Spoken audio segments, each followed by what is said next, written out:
The Family Plan: Inherited Guilt, Cultural Debt, and Historical Shame, Part 6 of 10.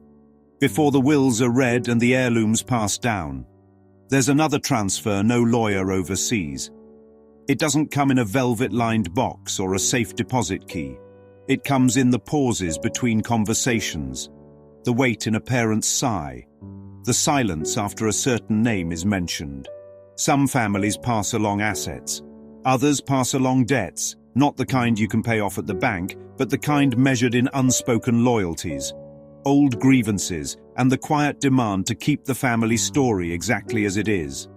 The inheritance isn't always gold or property. Sometimes it's a ledger of guilt, kept open for generations, collecting interest in shame. Some people inherit blue eyes, others inherit a teacup, and many inherit a contract they never signed called guilt. This is where guilt stops being personal and becomes a franchise. The ego calls it heritage, so you won't notice it is bondage. It sells you a last name and slips a ledger inside it. The ledger says you owe, and the due date is always today. In some families, the brand of guilt is duty.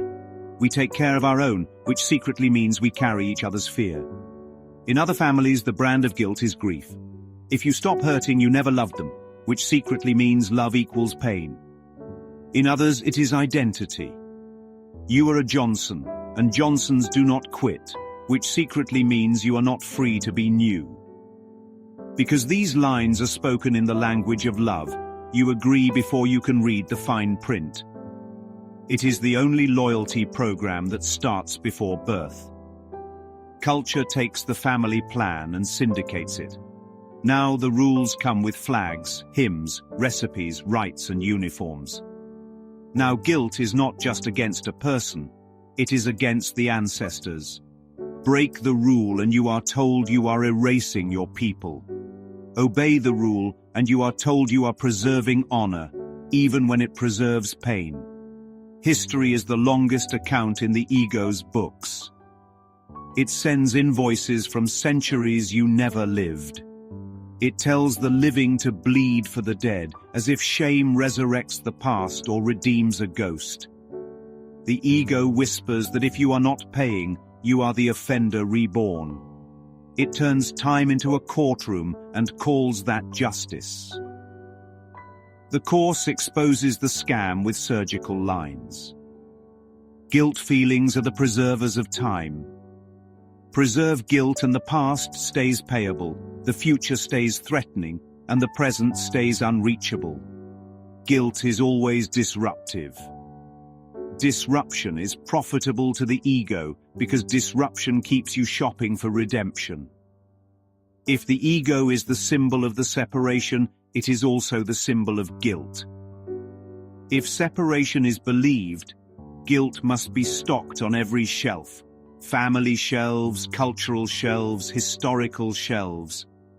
The bait is always the same. Guilt equals proof of love. If you ache long enough, you are loyal. If you shrink small enough, you are safe. If you suffer publicly enough, you are pure. But the course cuts the wire cleanly.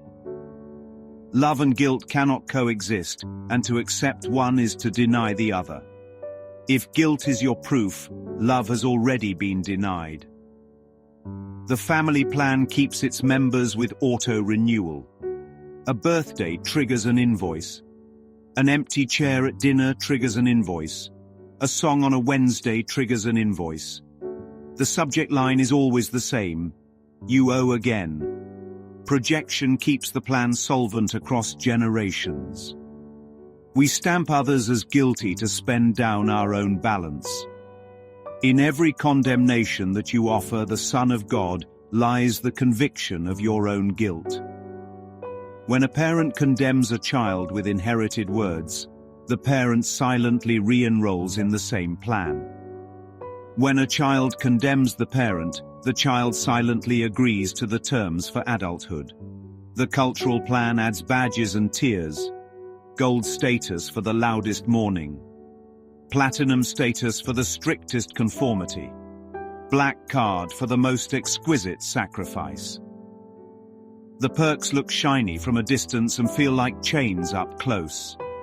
No real relationship can rest on guilt, or even hold one spot of it to mar its purity. If a family, a tribe, or a nation rests on guilt, it is not a relationship, it is a contract of fear. The historical plan runs on anchor pricing. Against the threat of eternal condemnation, lifelong low-grade shame feels like a bargain.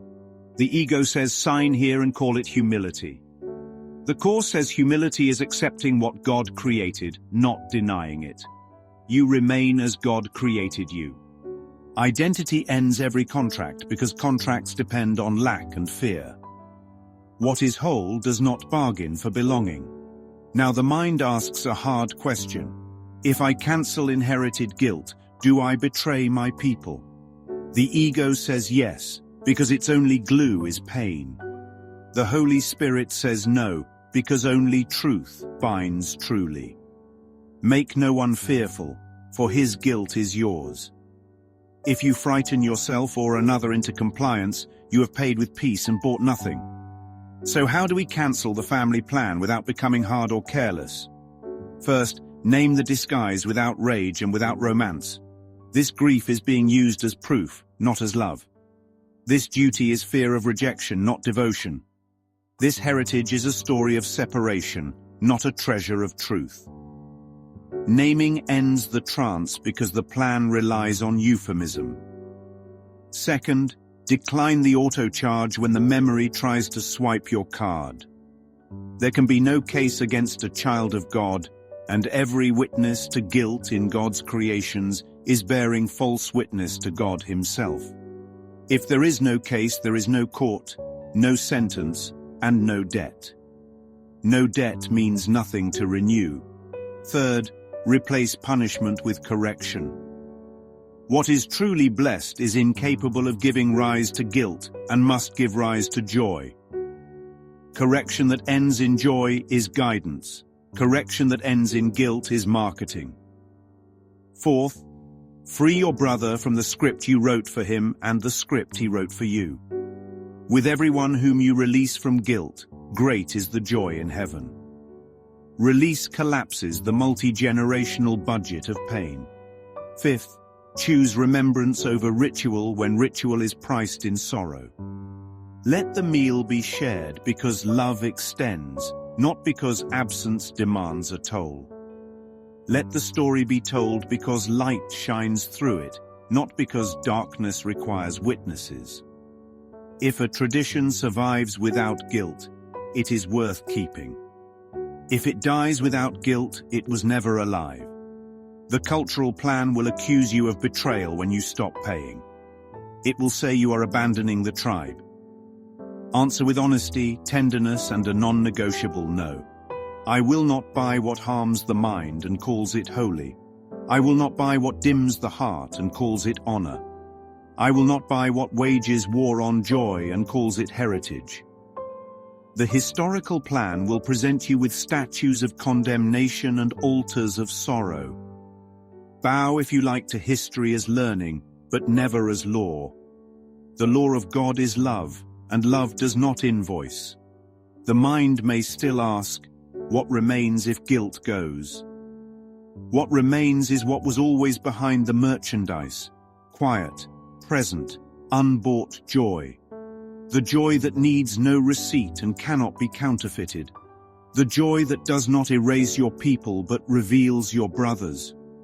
The joy that does not delete the past but removes its price. The joy that does not shrink in respect for pain but heals pain by shining. The ego will call this disrespect, irresponsibility, and forgetting. It is none of these. It is remembering. When you remember, the store lights dim on their own. The mannequin uniforms look like plastic again. The loyalty cards in your wallet turn into scrap paper. The exit doors are discovered to have been open all along. And you walk out without stealing because there is nothing here you want. You did not betray your family by leaving the plan. You betrayed the plan by loving your family without it. You did not betray your people by ending payment. You ended payment so you could finally give what is real. You did not betray your history. You ended the history of guilt. Tomorrow we turn to the group subscription that calls itself justice. The court, the cell, the sentence, and the fantasy that punishment restores what innocence never lost. We will see why the world loves a gavel and fears a miracle. And we will keep only what cannot be sold: joy.